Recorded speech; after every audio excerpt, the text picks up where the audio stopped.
अस्सलाम वालेकुम viewers, how are you. आप देख रहे हो मेरा YouTube channel English literature and linguistics. आज की इस वीडियो में हम डिस्कस करेंगे Hamlet play written by William Shakespeare as a revenge tragedy. तो हम देखेंगे कि रिवेंज ट्रेजेडी के कौन कौन से फीचर्स, कौन कौन से एलिमेंट्स इस प्ले में पाए जाते हैं और विलियम शेक्सपियर ने किस तरह से इस प्ले को एज अ रिवेंज ट्रेजेडी मतलब मुतारफ़ करवाया, ये डिस्कवर कराया। और चलते हैं वीडियो की जानिब और देखते हैं कि कौन कौन से रिवेंज ट्रेजेडी के फीचर्स जो हैं वो इस प्ले में पाए जाते हैं। Hamlet play as a revenge tragedy, इसको देख लेते हैं। William Shakespeare's play Hamlet can be classified as a revenge tragedy, a popular genre of drama in Elizabethan England. तो विलियम शेक्सपियर का प्ले हैमलेट जो है इसको रिवेंज ट्रेजेडी में क्लासीफाई किया जाता है, जो कि एक मकबूल जॉनरा है एलिजाबेथन इंग्लैंड के ड्रामा का। The play revolves around the central character Prince Hamlet seeking revenge for the murder of his father King Hamlet by his uncle Claudius, who then marries his mother Queen Gertrude।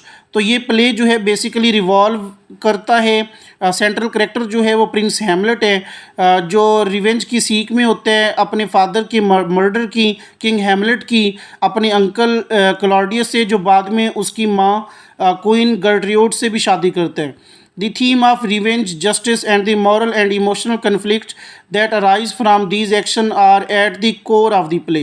तो इस play के जो मतलब एक मखसूस core है, तो उसमें जो थीम्स रिवेंज है, जस्टिस है, या मॉरल या इमोशनल कन्फ्लिक्ट हैं, ये बेसिकली इन एक्शंस को अराइज करते हैं या बढ़ाते हैं। तो ये इसमें बहुत हद तक देखे जा सकती हैं।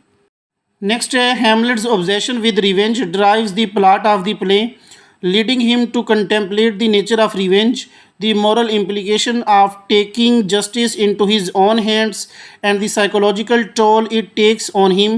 The play also explored the concept of revenge as a form of justice, as well as the consequences of revenge and the futility of trying to right wrongs through violent means। तो Hamlet's की obsession जो है revenge के साथ, तो वो इस play के प्लाट को मतलब ड्राइव करती है या बढ़ाती है।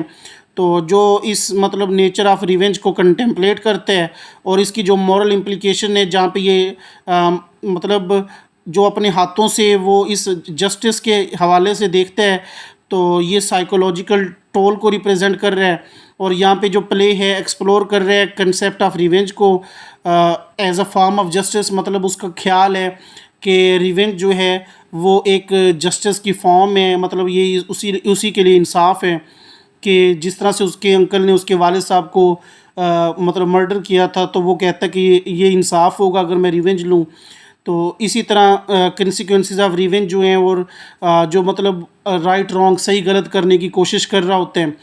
तो further more the play has all the key element of a revenge tragedy, including a wronged protagonist seeking revenge, a villainous antagonist, a ghostly apparition demanding vengeance, and multiple acts of violence and bloodshed. Other examples of revenge tragedies from the Elizabethan era include Thomas Quide's The Spanish Tragedy and John Webster's The Duchess of Malfi।